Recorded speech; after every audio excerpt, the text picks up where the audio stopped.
Hello, salam, shalom, namaste, sat sri akal, aloha, hola, ciao, bonjour, buna, and privyet.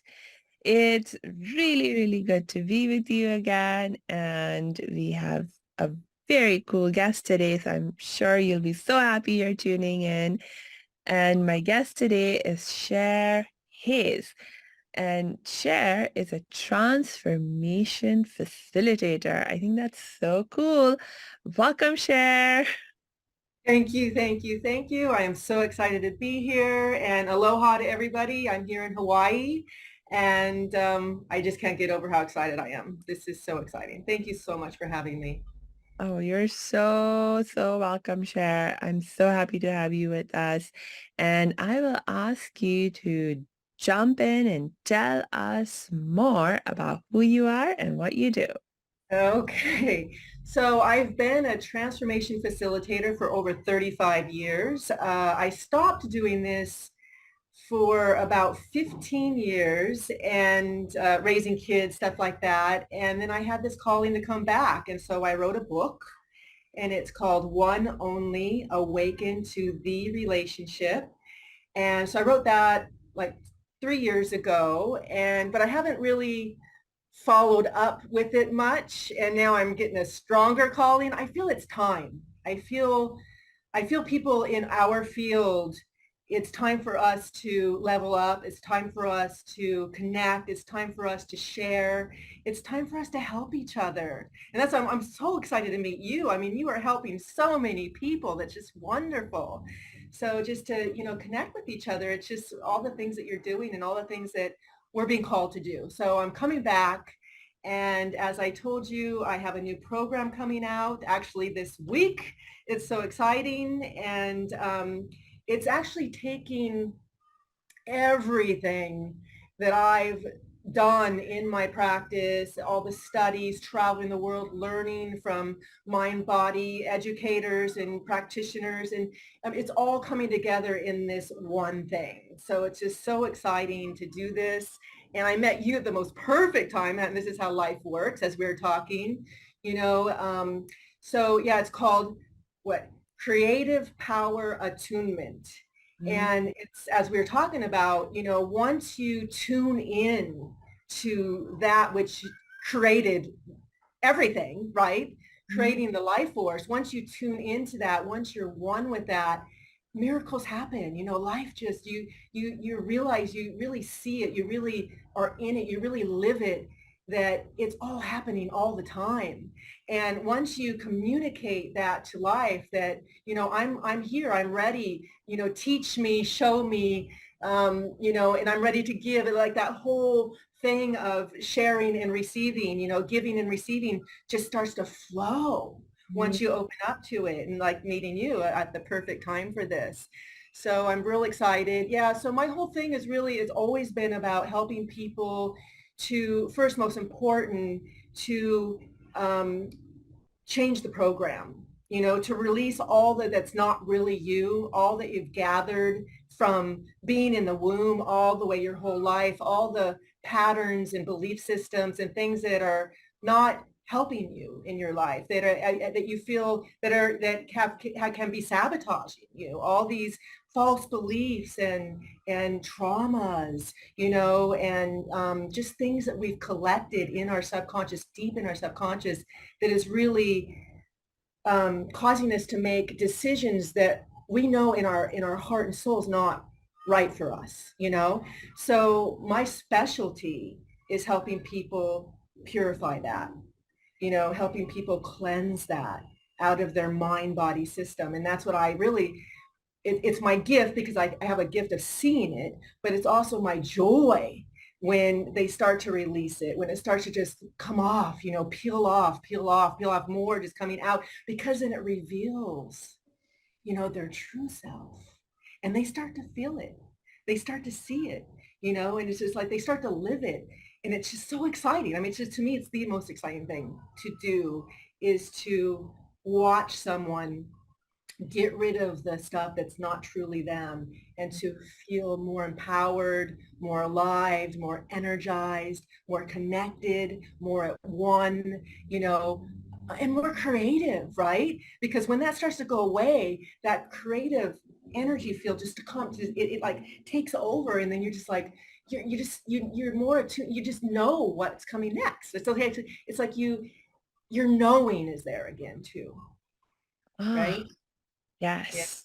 I just got sorry. I totally get on a flow with this one. I'm so sorry. I take over. No, no, don't be sorry. Yeah, I could feel your so passion much and it's fun. awesome.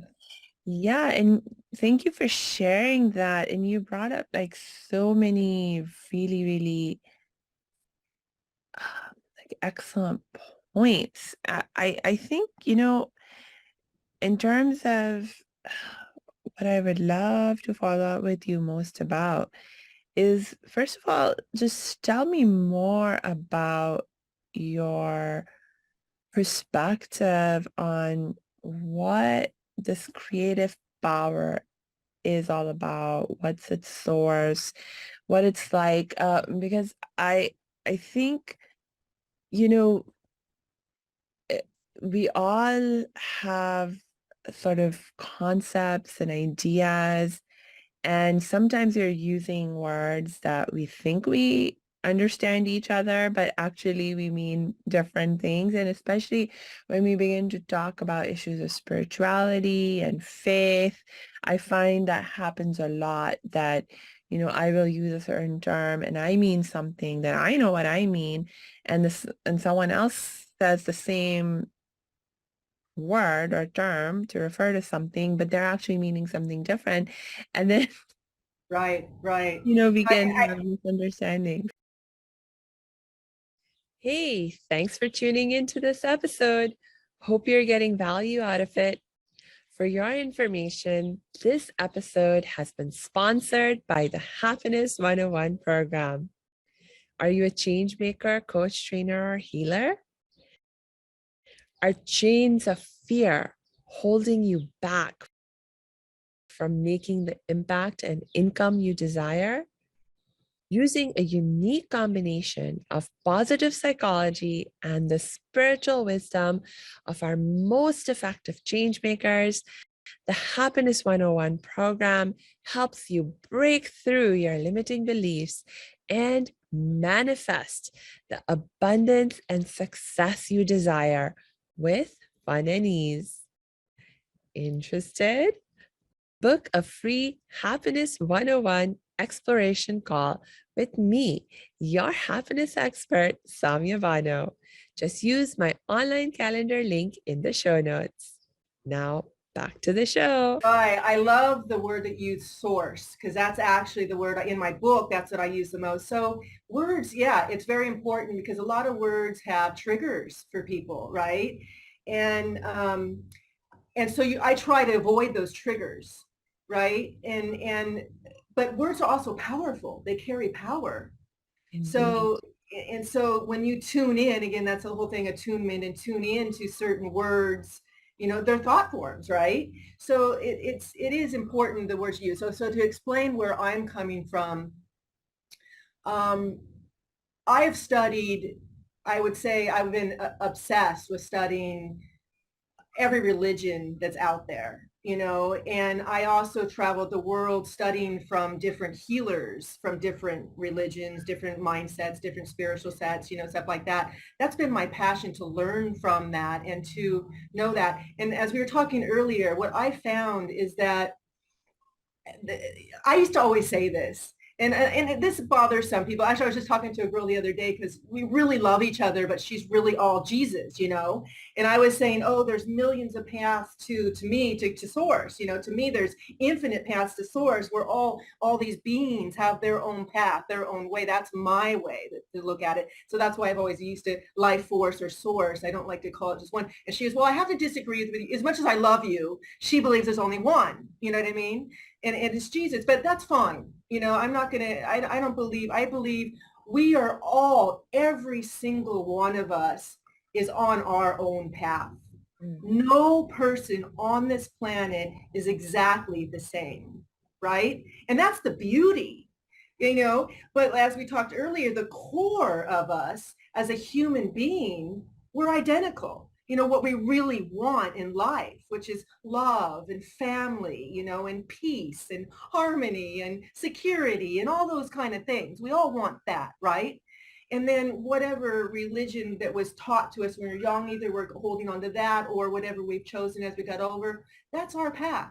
That's fine. I don't have any judgment. I honor everyone's path, because it's all unique. It's all unique. So I'm trying to use words that's kind of more universal. So the word, because to me, I'm into science too, very much into science. And so science is energy, right? And Einstein has proven, they all have proven, everything is energy. 99.99999% energy, right? So I really see it as energy. I see the world, I see beings as information energy fields, right? And so that's science. So I stay with that, but also when I say source, I believe from my experience is that there is a creative source field, energy field, life force field that is running this whole system, that makes this body do what it does every second, that makes the plant grow, that makes the seed turn into the tree, that magical force that holds everything together, the sun and the moon and the everything, the everything. There's a force there that runs the system. And when you tune in to that, because that's really what you are, and that's what everything is, that's what namaste is. When you recognize that in yourself and you recognize that in another, because that's what we really are, is that life force, right? And then we're just our personal personality expressing our version of that life force, right? And our unique, beautiful version of that life force. So I use those kind of words because to me, they're a little bit more universal, and inclusive. And I honor everyone's religion. I honor everyone's path. And I'm just trying to use verbiage that I said would connect to everyone. Does that make a little bit more sense? Yeah, yeah, it makes sense to me. And, I am on the same page with you. I know, like as a Muslim, we have a lot of diversity in the Muslim community in terms of how we understand um, even what God is like. I mean, for example, Muslim scholars and philosophers have been arguing about the nature of God and, how God relates to us and so forth for like ever. And uh, and at the same time, I think one of the things I appreciate so much about being a Muslim is that the vast majority of Muslim scholars recognize that the diversity of opinions that exist within our community and among us as humans in general is actually one of the blessings that we have been blessed with. And therefore, the diversity of opinions and just the diversity that of our being in every way that expresses itself is something to be appreciated and honored, really. And and in that context, to honor each and every person's right, actually, to think for themselves and reach their own conclusions and walk this path um, to, like for us, where our Muslim philosophy is that, we are returning to God. We are from God and we're returning to God. And so to walk this path of returning to God, that each person, we have the right to choose our own path as per our understanding. So, Yes, I'm so with you on this aspect of your thinking of honoring everybody's path. Yeah, beautiful, beautiful. I used to say, I don't know if this will bother people, but I just always imagined, if you got like the all the original spiritual teachers, from every religion and you put them in a room, I think they'd be like high-fiving saying, "Hey, brother, we're speaking the same language." They're all getting like the path you're talking about. Every one of their message is bringing us back to God or back to source. And I mean, to me, it was just always so obvious. And I don't think there can only be, I'm sorry if that bothers you, but I don't think there can only be one path because there's so many people, right?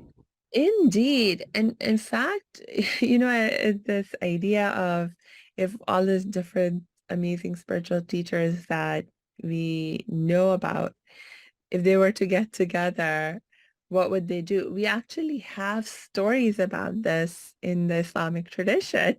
Oh, cool. Really? Yes. Actually, I would Yeah. love to hear that. Oh my gosh. Like, so some people obviously take these on a more literal level, and other people interpret them more metaphorically. But we actually have stories where the Prophet Muhammad, for example, on one occasion, he described um, that he was transported to heaven. Well, that's the word that's used, but you know, and on his journey to heaven, and when he was there, and was having that whole experience, actually, at some point he was in the presence of all the prophets that had come prior to him.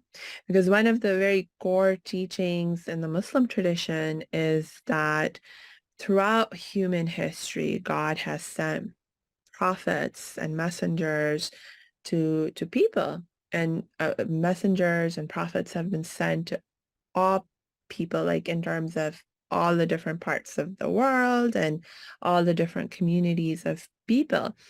And Islam also teaches that actually all of these different prophets and messengers um, ultimately taught had the same basic message that they were teaching, that, God is one, that our creator is one, sustainer is one, and that only this one creator, sustainer, God, our source, has um, should be worshipped.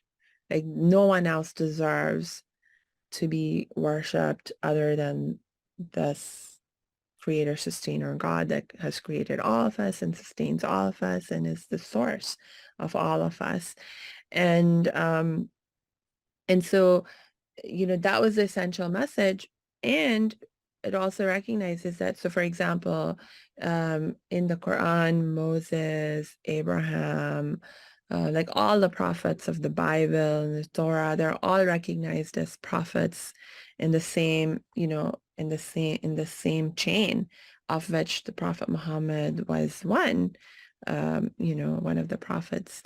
And so all of these, so there's actually like in this journey that he took to the spiritual realm, he was in the presence of all of these amazing people. And there are actually some really interesting stories of his engagement in particular with Moses. Oh, interesting. Yeah. Wow. Oh my gosh, because the reason that engagement with Moses is particularly significant is uh, from that we get so Muslims have been prescribed, like if you're being observant as a Muslim, one of the ritual forms of worship that has been prescribed to us is 5 daily ritual prayers. I love that actually. That's tuning in 5 times a day. Exactly. At Oh, least, that's uh, you brilliant. know, yeah, I mean, really, we should be doing that all day, every Yeah, yes. moment. Yeah, but like yeah. 5 times when you do it in a ritual format and you're bringing a this additional element of consciousness and action in the ritual prayer. And apparently, according to the story, when first God prescribed ritual prayer for the Muslim community, we were supposed to perform 50 ritual prayers every day. Wow. Was actually Moses who said to the Prophet Muhammad that, your community will not be able to adhere to this. This is too much. Wow, I You didn't know need to go back to God and get a concession. that. Oh, it's interesting. Yes. And so, the Prophet Muhammad listened to Moses's advice and, went back, as it were, to God and did like this whole process of, God, please, can you give us a concession? And Wow. and whittled down the 50 times a day to 5 times a day. I love it. I love it. No, Yeah. I think that practice is amazing. I mean, it's like, again, because not only are you tuning into God, source, that you're tuning to each other, and you're connecting because thoughts are connecting, right? Energy is connected. And so I mean, it's one of the most, to me, it's a brilliant practice for a religion, and for people just to create that container worldwide, worldwide. You guys are like, connecting and having those energetic wires all that's creating this thing straight to source, right? Isn't that cool? That's power. That's Yeah. creative power, big time. Indeed, Yeah. indeed. Ah, I must say that,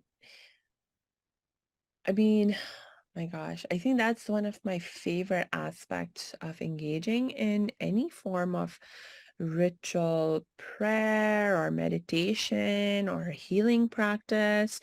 Um, that sense of connecting with other people who are doing the same thing.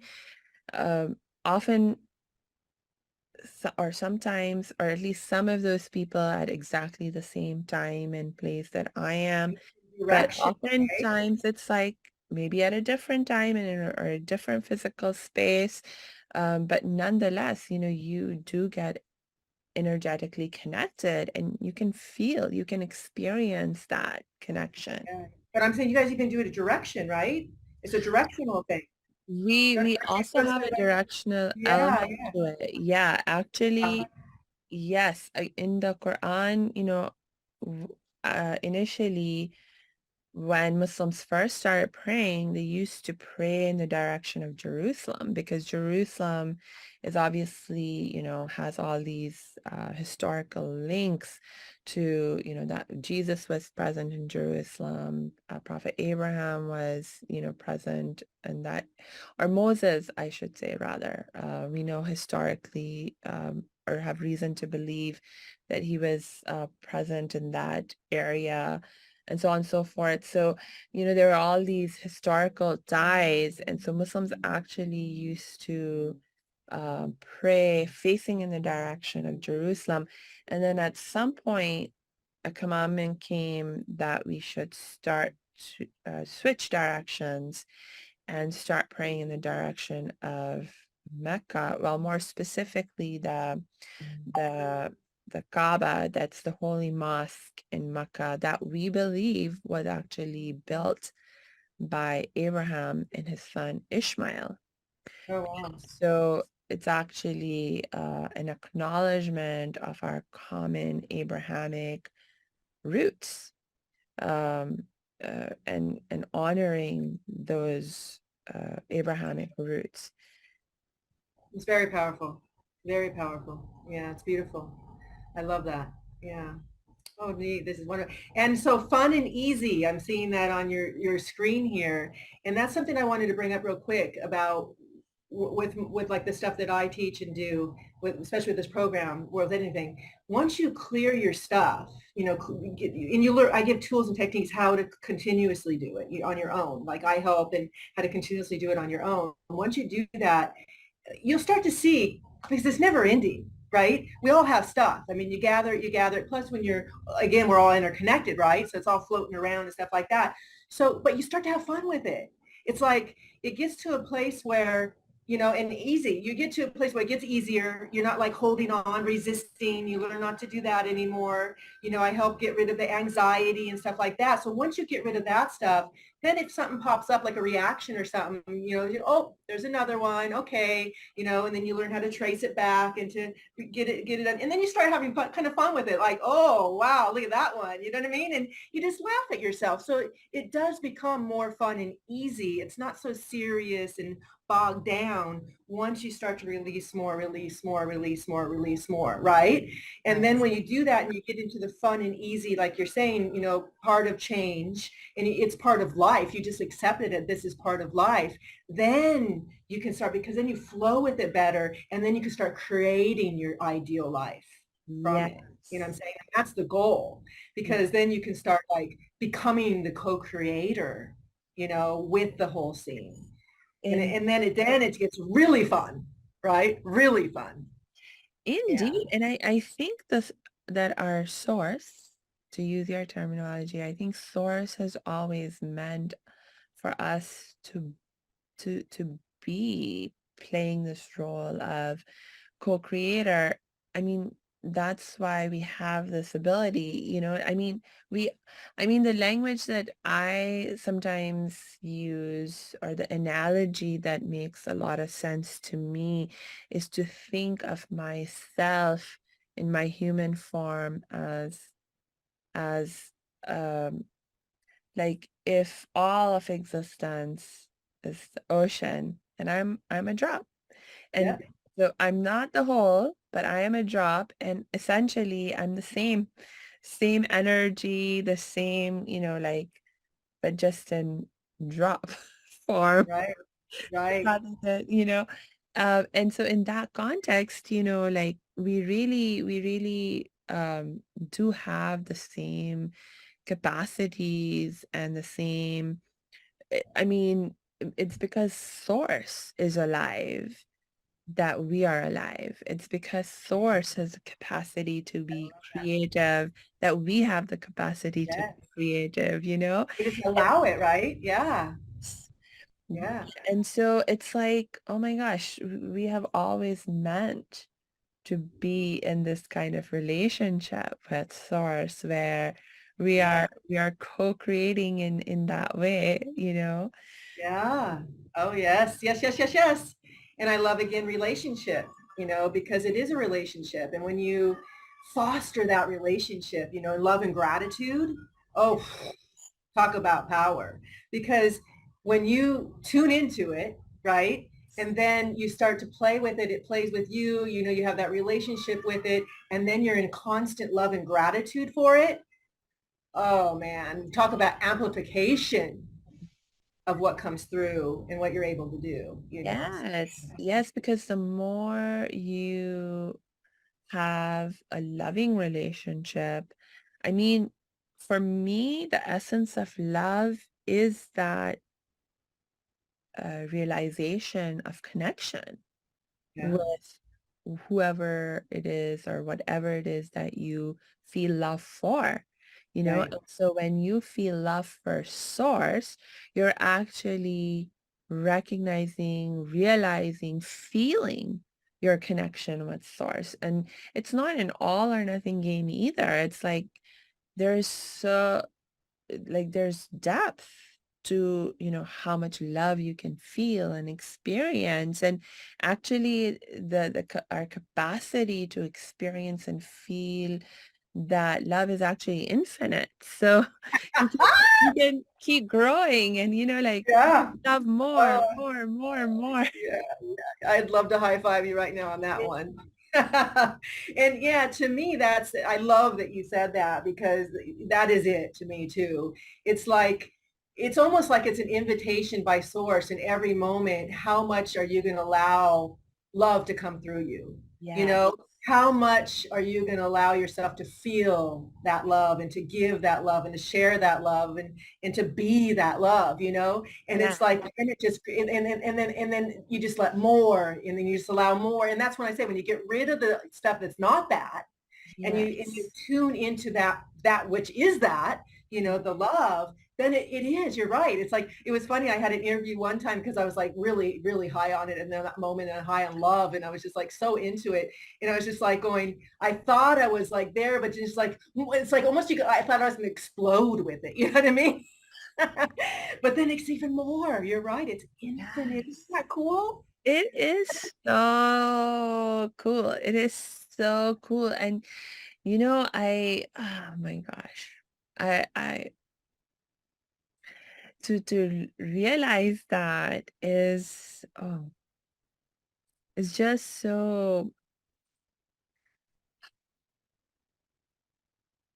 I mean, like that, one of my teachers, his favorite saying is, if you're not growing, you're dying, And in the context of like understanding that our capacity to be in a even more like infinitely loving relationship with source, I'm like, this actually is an opportunity to keep growing, keep growing, keep growing. Okay.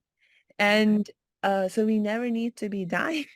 Yeah. I mean, yes, at some point our physical body will Right, right, perish, right, right, right, but right. this is really the key to our being able to live forever as Okay, spiritual beings, and in a right. spiritual context, that we get to keep evolving and deepening our relationship of love with source. Yes, yes, yes. Ah, good. Very good. Yes, yes, yes, yes, yes. Yeah. Yeah.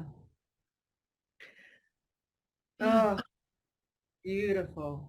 Beautiful. That's it right there. Yeah. Yeah. You did it, girlfriend.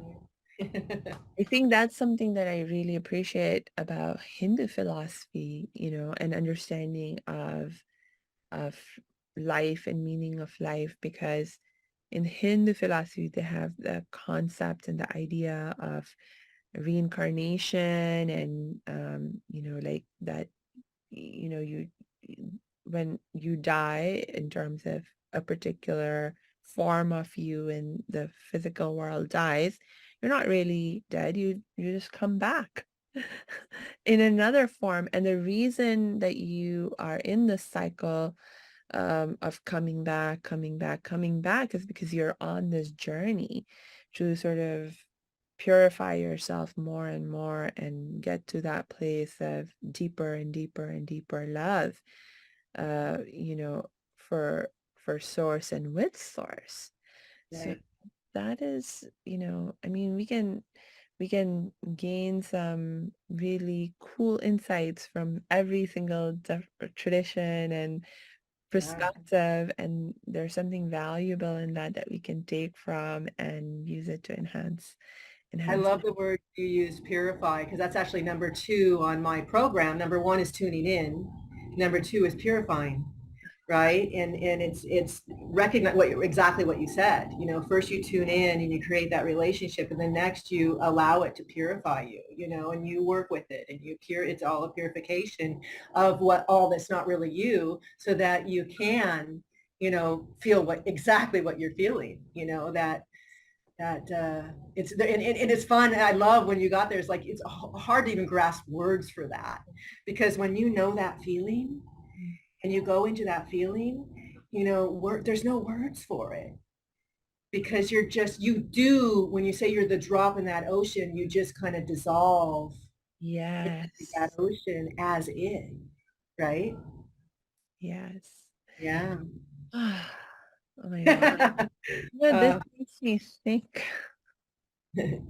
This makes me think about one time I was in a healing workshop, we're talking about this concept of, I'm a drop, and, my goal as a drop, like from a spiritual perspective, is to ultimately melt into my ocean, into my source. And one of the participants in the workshop was very triggered by this idea because he was like, no, I don't want to melt into anyone or anything. It's very important for me not to lose myself. And I want to remain me. And he was really triggered and distressed by this idea of melting into something else. What's your understanding, or how would you, like, if any of our listeners have that kind of a concern, how do you respond to it? Well, that's very common. That's the ego, right? It thinks it's going to die. So, and its job is to keep you alive. So if you have even the concept of losing, like you said, losing self, I'm not going to lose myself, then you're dead. And that's the biggest fear, right? They think that they're going to be dead. So that's a very common thing to experience, and what you have to do and what it's asking you to do. And it's a part of the life's lessons, and life will give you the lessons to get it, which I've had many of them. It's surrender. You're going to have to get to a point. It's that you're going to have to get to a point where your soul, which wants to do this, wants to be one again, knows it's one. It's not even wants to be, it already is, but it wants to attune with that and live that and be that. But you've created this personality self to protect you. We all have. And that's, again, my program helps people. It was funny because when I went through this process myself, I learned at a certain age, a certain place, that it was like almost like it was so clear that I wanted to, like, align my personality self with my soul self, my Mm, my true authentic self, because it felt like I created this strong personality self to get by in life. But they got to a certain point where I didn't feel people were seeing me, or I wasn't expressing my true authentic soul self freely when this is here. You know what I mean? So I yes. didn't really want to get rid of it. It's not, I don't think you get rid of the ego. I think you blend them together, you Mm, know, and that's part of the process, is you learn to blend them together and work together, because you still need somewhat of an ego to get by here, somewhat, but they blend, and then your authentic self comes through and you feel okay, and then it's easier. And it's a process, yeah. because as you start to do that, and you've been through it, I know, I can tell, you get through this, you go through the process, and then you surrender more into the process. You just become more, when you become more attuned to it, to that process, and that what you are, it becomes easier, because you surrender more and more into it. And people have this thing, word of surrender, to, like, again, they're going to lose something of themselves, but you realize you gain way more than you lose. Each part of you that surrenders into source, to the everything, you actually are gaining more, way more than That's losing. it. So it's a process, and as you're in that process, and as you do it, and I know you because I could tell just by the way you talk that you know what I'm talking about. You've done it. You're in it. You're doing it, and each one of us is at our own stage of that, right? So it's really, that's what my program is, and that's what, like, your teachers and stuff like that. You will find your soul when you say, I want this, I really want. And that guy, I'm sure he resisted, but I could tell if he was in that program, if that program didn't do it, he's going to keep going because his soul wants it, right? So he resisted there, but it's the seed's been planted, and it's going to start to grow in him, and he's going to start to loosen up, and it's going to start to go. And it's beautiful as a teacher, because you could see that when it starts to happen. So even that guy that's resisting, it's a beautiful thing. He's in that place for a reason, and he wants it. His soul wants it. Our soul's going to get it. It's going to take over. I Yeah. I agree with you, and I think for me, I know in my journey, like for me, it was a matter of what stage of healing I was in, because I mean, we have all experienced traumas in our life, big or small, and like for me, I experienced a major trauma as a child because I'm a survivor of child sexual abuse. And so for me, that major trauma really had a major impact on me in terms of my growth and development, but also my need for healing that Right. trauma, right? And so when I was in the earlier stages of my healing process, I had huge power and control issues in that I felt the need to control anything and everything in my life because part of what was so traumatic um, in being subjected to that experience of sexual abuse was that my power was taken away from me, Right. or Right. that's how it felt in that Right. moment. And so the reaction to that trauma was this need to now be in control of everything. And when you have that need to be in control of everything, you to think about melting into Right. anyone or anything else, it's like terrifying, and not just terrifying, but like against everything that you think you need and want at that stage of your life and healing process. But as you continue to heal, Yeah. you begin to appreciate that the surrendering that you're doing to source, it's not like surrendering to any other person or thing in this world.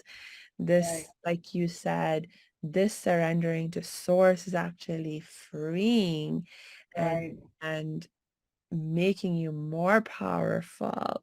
Yes. And, I think we confuse sometimes when we talk about or think about the idea of surrendering, I think we get confused between the difference of what the experience of surrendering to source is like and what it means and the impact it has versus if you're surrendering to Right. a person in this world. And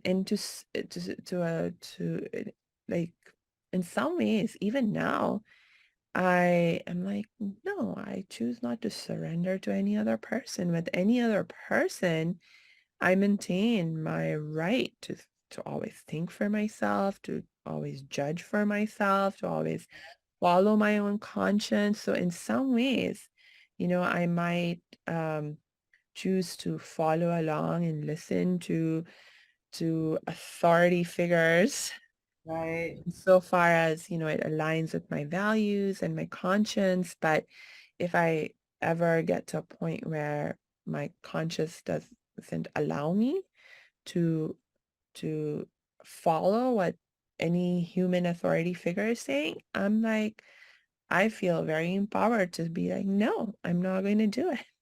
Yeah, that's beautiful, and that's again part of my problem. You're right. You're right, because that's my passion to help people. So that's the thing. You tune in.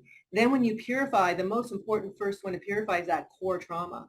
Yeah. That's the first thing I do is put people, and I do one-on-ones with that. So when they're on my program, I work with them once a month, one-on-ones, working, getting that core trauma is the most important. And then, purifying all the rest of the stuff. But that core trauma is huge. But once you get that, and then I love that because you're right, because once you get into that and the power, because once you cleanse this stuff and you tune into that power, then you reclaim your power back, Yes. right? because when those things happen, you said that, God, you're so good with words, but when those things happen, you feel disempowered, right? Your power's been taken away, and you've given your power away all your life, like to teachers, to, you know what, spiritual leaders, whatever. We've given our power away to the doctors, to everyone, you know, beyond us. And it's time to call that power back and start trusting ourselves, because we know what's right for us. Our body knows what's right for it. You know, Yes. we know, it's tuning back into that knowing, right? And that empowerment within yourself. I'm so with you on everything you're saying. Yes, and good for you. I'm so glad you got to go through that, you know, that healing experience, because that's huge. Uh, Yeah. all true source love. Yeah. True source love. Yeah. Yeah. Good for you. Oh my gosh. Yeah. I'm having so much fun talking with you. I And know. I think we need to start wrapping up for today. All right. All Do right. you have any last words that you would like to share with our listeners for right Again, I thank all of you for being here. I think there's a reason that everyone's here. I hope to connect with all of you. I know I keep talking about my program, so I want to say there's a, you know, the way to get on that. I have a website. It's oneonly.love.